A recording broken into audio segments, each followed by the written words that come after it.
I get a lot of requests of people who are on the fence, who are not sure of starting a print on demand business, and they just don't know what are the pros, what are the cons, and they don't want to actually figure it out by experiencing it, wasting a lot of time.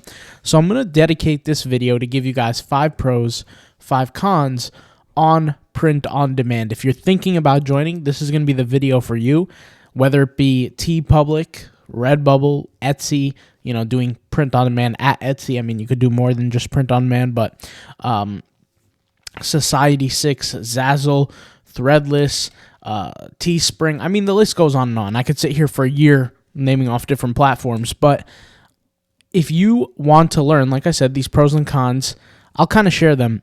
This is going to be put in place with the marketplace ideology. So just to put things into consideration, if you start your own print-on-demand website, the pros and cons will look a little bit differently. This is in reference to specifically marketplaces.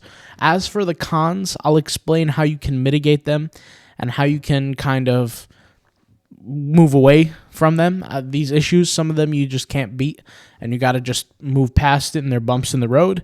And some of them you could alleviate completely or eliminate. So let's go ahead and start off easy with the pros. The first pro is that you get to work on your own time. This is probably the best benefit.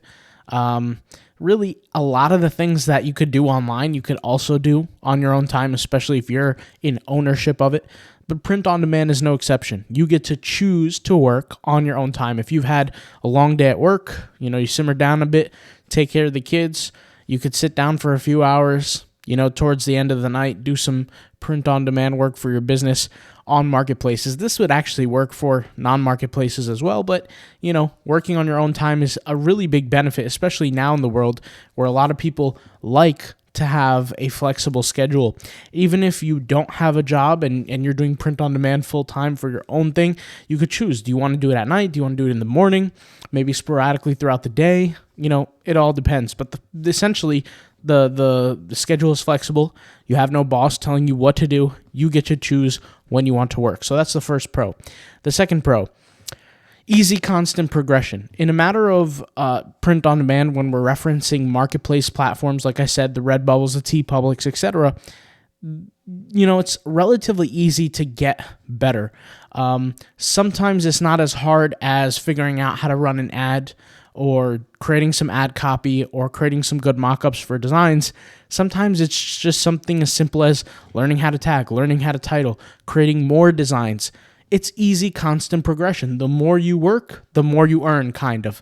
Now, of course, everybody's, I guess you could say, RPM of how much they're actually earning based on how much time they work is different. Some people will earn a little bit for a lot of time. Some people will earn a lot for a little bit of time, but it differs from person to person. I'll say that the more time you have in the game, the more money you're going to make over time. Obviously, not 100% true, but we're speaking on what's probable, not what's possible. We're always talking about majority of people here. Obviously, there's people who's been doing print on demand for years, but have no success to show for it, just because simply they're doing things wrong. I mean, that's most of the case. And it might be harsh to say, but it's really the reality. The results don't lie. And people who are extremely successful, there's a reason why. It's very, very rare that somebody would get extremely lucky with print on demand. I can only look to a very few amount of instances in my lifetime where I've been extremely, extremely lucky. And once again, these are times or instances that I could count on one hand. So most of the time, it's very easy to progress. You just have to keep working at it, which is the hard part, is the consistency. All right, so let's move on to the next pro. Little to no upfront costs. This is probably the most obvious thing for most people. It's very, very cheap to get into print on demand. You have 2 schools of thought. You have people who like to start off absolutely at zero cost, and there are tools for that. For example, you have the software GIMP. That's a completely free tool you can use to create some print-on-demand designs. That will cost you nothing. Of course, quality will be, at least maybe in my opinion, maybe at lower standard, but I think it just depends on the person. Or if you really just compare it to any business's upfront costs, print on demand is much lower. And like I said, there's 2 school of thoughts. People that like to start off with absolutely zero and not invest anything, which is okay, I guess. I mean, it depends on the person.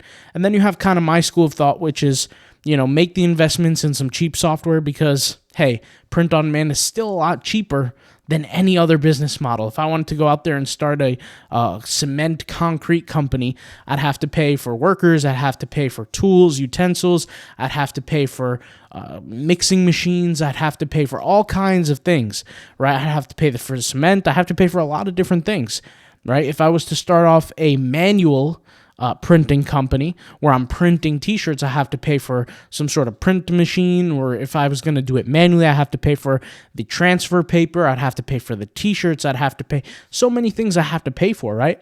For print on demand, like I said, two schools of thought. You could start off with absolutely nothing and just manually start uploading designs and doing it all step by step with like free softwares, which is harder, like I said. Or you can pay for a little bit of tools here and there, pay for Canva, pay for some tools that we mentioned on bots and apps like the tagging tools. Those can help you dramatically. And once again, these expenses, these costs are drastically cheaper than any other business or most businesses. I don't want to say any other because obviously there's a lot of businesses out there. I don't want to cover everything, but in reference to most businesses, little to upfront costs. All right, let's move on to the next pro. No manual fulfillment. So this is pretty much a benefit. I remember when I started my very first clothing business, it was not print on demand. We would order stuff overseas, get them shipped locally, and then I would work on the actual products, package them, ship them. I had a little warehouse over time, got some employees that I would, from my college class, we would go back to the warehouse, we would work all day on it. Anyways, that is manual fulfillment. With print on demand, there is no manual fulfillment. You don't have to worry about shipping or printing anything. You don't have to worry about tracking numbers. You don't have to worry about any of that. Literally, your only job is to create the designs and wait till they sell. Of course, you could do other things like social media and things like that. But in terms of the manual fulfillment, you have zero worry about that. You have basically zero stress. I mean, that's really what it comes down to. This is a pro for a lot of people. A lot of people don't want to have to worry about shipping and fulfilling and spending money on gas to get to the post office and shipping and dealing with the post office clerk who's losing their mind because you have 70 packages in front of them and they got to scan each and every one. So, it does have some issues around that. So, having no more fulfillment is pretty much a blessing for most print-on-demand sellers. All right, let's move on to the next pro and finally the last pro. And there's a lot more, but I just figured I'd put these together. Long-term compounding growth. In terms of marketplaces, like I said, for most marketplaces, the more you work, the more you earn. And it compounds. I'll give you an example. I have my designs that I've uploaded every single day. And as I'm uploading, I got designs that sold yesterday, today, that were made a year ago, a month ago, a week ago, just depending on when those designs actually sold. But I'll give you an example. I had designs yesterday that I made 4 years ago, 3 years ago, 2 years ago, a year ago, months ago, that all sold. And literally, the more you do, the bigger chance you have every single day of generating more and more and more sales. The way I look at it is this. Every single design, every single upload that you have has a clock on it. It has a timer. Some designs have a timer of a year and 5 days. Some designs have 5 days. Some designs have 3 weeks, right? And it takes about that amount of time to get a sale every single time for that design. So the average amount of designs, the average design could sell every 2 months. Some designs could sell every 2 weeks. It just depends on the design. But regardless, the more you stack up, each and every design's, timer is going to go off eventually. And when it goes off, it gets that sale. It's just a matter of that customer seeing the product, making the purchase. But as far as the sales side of things, the more designs you have, the higher chance you have at making sales. I used to give this analogy about the needle in a haystack. If you have a needle in a haystack, it's very hard to find that needle. If you've ever seen a haystack, haystacks are very, very large. You're probably not going to find a needle in a haystack. But if you have 100 needles, you have a higher chance. Now you have 1,000, 10,000, 20,000, 40,000 needles, you're going to find them. And with the print-on-demand world, you could look at the marketplace like a haystack, and you want your needles to stand out. How can you make your needles stand out? Just simply have more needles. So long-term growth, compounding growth. If you keep working at it consistently, you're going to grow. All right. Let's move now to the cons. So the first con is competition. whenever you have an easier business model, and print on demand is a little bit easier than most businesses in comparison to most businesses. Like I said, construction companies, physical printing businesses, software companies, whatever the business is, typically print on demand is much easier. When a business is easier, there's more competition. People from all parts of the world can access the same business model as you. They can work on the same things as you, and there's really nothing holding them back because effectively they have the same technology as you. There's no moat there. And when I say moat, we're talking about a business advantage, a competitive advantage that separates you from the competition. And so if there's no moat, there's no competitive edge, how can there be a little bit of competition? There's going to be a lot of competition, and that's natural for print on demand. So the first con is obviously competition. However, I will say this: competition has never stopped me from growing. It's never stopped me from, earning more or working harder. At the end of the day, I look at the process very binary. And like I said, I would be giving you guys advice for each con on how to bypass or, pass through it essentially. Competition is normal. You can't really fight it. The only thing you could do is just grow past it. So try as best to, once again, have as many needles as you can in a haystack. Competition is natural. It's just part of the game. Number 2, lower profits. So obviously, because you're doing less work and more work has to be put on the companies that are manufacturing, you're going to make less money. Obviously, that's a con. There's not really much you could do. On certain platforms, you can control how much profit you're generating. You can, pick like 20%, 30%, 40%, etc. Like, for example, Society6, you could do that. Redbubble, you could do that. TeePublic, you can't. There are certain things you can do to kind of bypass that. I mean, the only thing you could really do at the best case scenario is just sell more products. I mean, it sounds easy. Obviously, it's not that easy. The only thing you could do is actually work on the products and build more. But lower profits is part of the game because you're doing less work. If you want in the future, you could probably transition into being a little bit more manually fulfilled. But remember, when you do more manual fulfillment, it's going to cost you more. It's going to cost you more time. It's going to cost you more effort. Not necessarily as much money. Well, it might cost in manufacturing money, but in terms of per sale, you'll generate more profit. But you get what you pay for, and in this case, you're not paying for much, so you get a little bit in return. If you were paying for a lot, you'd get more return. So that's a con, but it's just part of the game. Number 3, sorry there, I kind of skipped a little bit. Number 3, quantity dictates. So this could be a negative, this could be a positive. It just depends on who we're talking to. With print on demand, and this is the truth for marketplaces, quantity dictates. Now, we're going to speak here for the majority, not the minority. And this is very important to understand, is that, of course, can there somebody out there create a design and it generates 10,000 sales a month? It could, but is it likely? It's not likely. And so this is why I say quantity dictates. If you want more sales, you're going to have to do more work. With print-on-demand marketplaces, whether it be TeePublic, Redbubble, Zazzle, Society6, all these platforms, more work is going to be required of you more of the time, and the more designs you have, more quantity you have, the bigger chance you have for success. Quantity does dictate. And we can extrapolate this to any kind of metric. If we talk about quantity in terms of the hours worked, well, guess what? The more hours you work, the better you're going to get most of the time. Especially if you're paying attention, you're putting in energy, you're trying to see where you're going wrong or going right, your quality is going to get better. You can look at your design quality now, and you could look at the designs that you made 2 years ago. And it's going to be noticeably better. Why? Because you put in quantity. You put in hours and hours and hours of effort, So for some people, that's a negative. For some people, they don't want to have to spend hours and hours and hours and get better. They just want to be good right away. For some people, they want that ability. They want that existence. To be honest, for me, this is not a con. I understand for some people, it could be a con. It could be something negative. For me, it's not. And the way I look at it is this. I see most of the world is lazy. Most of the world is full of complaints, and there's no vigor, there's no energy to push forward. And I understand why, but that's most of the world. And for me, my advantage is I can always work harder. I can always beat the opponent at hard work. I might not always be as good. I might not be as talented. I might not be as knowledgeable. I might not be as intelligent, but I could always work harder. And that's just the way I look at things. So quantity dictates. For some people, they don't like that. For some people, they do. For me, it's a pro, to be honest. But for some people, it's a con. So, hey, I put it in the cons list. Number 4, theft of designs. This is pretty much a con for every single person out there. I don't know a single person who this is a positive for unless you're the thief.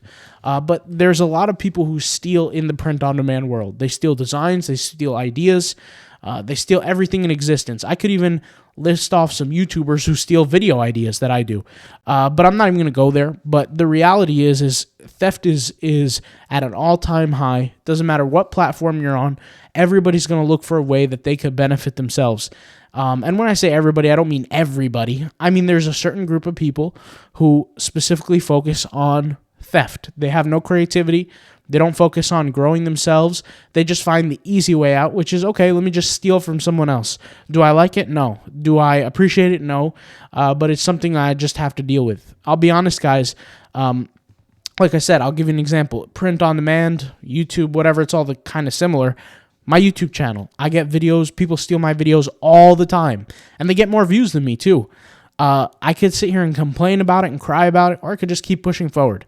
It is what it is, It's just part of the business. You can't really change it, There's no real consequences to it, so it's just part of the game. So cons is definitely a con. There's no question. I know we all hate it when, you look at your design that's been selling really well for the past month or two. You check up on it. Why hasn't it sold that much? And then boom, you see all the copycats, all the theft designs, all the things that are similar on ideas that you've created. So, it happens. It's just part of the business. It absolutely does suck. I hate thieves. But, it is what it is. All right. Number 5, con number 5, account bans. So this is another con for some people, or people who experience it. But there is a way around this, I only have one way around this: diversifying. Okay, there's a lot of people who get their accounts banned, whether they feel like it was for no reason, or whether they feel like it was for a reason. Now, whether that be Etsy, whether it be Redbubble, whether it be TeePublic, whether it be Society6, whether it be Zazzle, there are certain platforms that ban a lot less than others. I'll give you an example: Society6, it bans very, very little compared to that of Redbubble or TeePublic or even Etsy. All right. Redbubble is probably at the highest. It probably bans the most people. TeePublic, you'd probably look at a second. Etsy, maybe third. Zazzle, I would say maybe dead last. I really don't see anybody get banned on Zazzle. And then you got Society6. But I'm not saying that it doesn't happen, but best thing you could do, like I said, is diversify. If you have 1 or 2 stores, go make more. Go do other platforms. If you have one design, don't be afraid to post it on 3 different websites. If you have a concept or idea for a design, make different versions of it. Diversify on every single level, whether it be on an account level, on a design level, on a multi-platform level. Diversify. That's really the only answer I could give you. Have there times where I had an account banned? Sure. I had a virtual assistant. It was, I think, their second day on the job, and they got one of my accounts banned. I don't know if they did something particular that got it banned. We're not checking up on every single thing our virtual assistants do, but I take a look at most of the things, and the account was banned after like 3 days. It is what it is. It's just part of the game. You got to keep moving forward. That's kind of like the idea here with print on demand, is that whether all these pros and all these cons, you can amalgamate them into, you will succeed if you just keep pushing. There's really no way around it. Like I said, I get sales from products that I created 4 years ago, 3 years ago, and I don't even think they've ever gotten sales before, but it happens. And then I have designs that sell every week, maybe multiple times a week. I'll give you an example. I have a design that on TeePublic sells multiple times a day, every day. There's just different designs, and you just got to keep building. There's going to be bumps in the road. There's going to be negatives. There's going to be thieves. There's going to be copycats. There's going to be all those, things, but you just got to deal with them. So hopefully these are the pros. These are the cons. Hopefully you kind of see through them, make your decision if you want to or if you don't want to. it's just part of the game. Every business has pros. Every business has cons. You really can't escape them. All right. I'll talk to you guys later. Thank you guys for watching. Hopefully this video is beneficial, and I'll see you guys soon. All right. Peace out. Bye.